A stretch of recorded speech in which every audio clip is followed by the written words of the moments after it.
Hello guys, today we're going to see the assembly problem in a Nightmare Longinus blade. Okay, so many people say it's hard to assemble the Nightmare Longinus. Yes, we agree.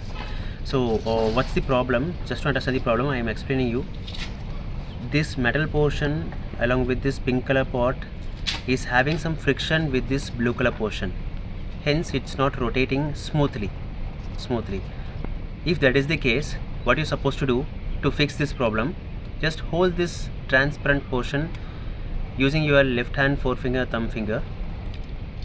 With the help of right hand forefinger and thumb finger, just rotate this 4-5 times to reduce the friction, rather to make it smooth.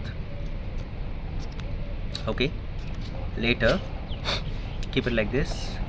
As it is a left spin wave blade, you are supposed to rotate the performance tip towards left.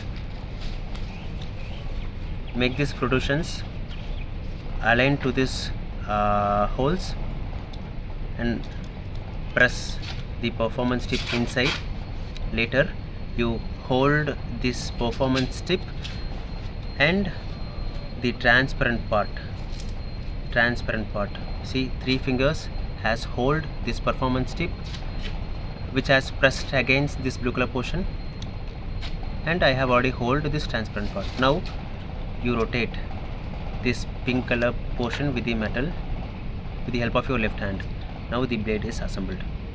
This is how you can fix the assembly problem in Nightmare Longinus. Thanks.